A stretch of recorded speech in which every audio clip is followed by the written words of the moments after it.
21ஆம் தேதி திருச்சியில் நடந்த மாநாட்டில் பேரெழுச்சியாக எமது இன சொந்தங்கள் கூடியிருந்தீர்கள். இது நம் இனத்தின் திருவிழா.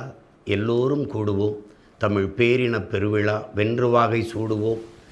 குடும்பம் குடும்பமாய் கூடுவோம். கொடிய அரசியலை மூடுவோம் என்று உங்கள் பிள்ளைகள் அழைத்த அந்த அன்பு அழைப்பை ஏற்று உலகெங்கும் இருக்கிற பல்வேறு நாடுகளிலிருந்து எனது அன்பு சொந்தங்கள் அந்த மாநாட்டிற்கு வந்து பங்கேற்றீர்கள். தமிழ்நாட்டில் எல்லா மாவட்டங்களிலிருந்தும் பேரெழுச்சியாக எமது இன சொந்தங்கள் இந்த எளிய பிள்ளைகளின் கொள்கையை, அவர்கள் முன்வைக்கிற அரசியலை புரிந்து கொண்டு பேரெழுச்சியாக கூடியிருந்தீர்கள்.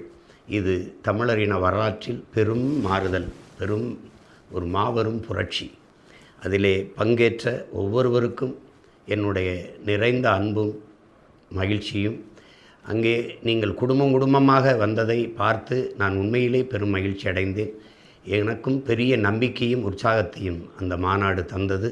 பங்கேற்ற ஒவ்வொருவருக்கும் என்னுடைய அன்பும் வாழ்த்துக்களும். நம்முடைய பணி தொடரட்டும். இது ஒரு தொடக்கம்தான். களத்திலே வென்று முடிப்பதில்தான் நமது இலக்கு இருக்கிறது. எல்லோரும் ஈடுபாட்டோடு அரும்பாடு ஆற்றி நாம் வெற்றியை தொடுவோம். எல்லா வேதனைக்கும் ஒரே ஒரு மருந்து தான் இருக்கிறது, அது சாதனை. அந்த சாதனை தான் வெற்றி.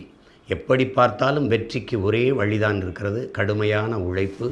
அந்த உழைப்பை கொடுத்து நமது வெற்றியை அடைவோம். நம் இலக்கு ஒன்றுதான், இனத்தின் விடுதலை.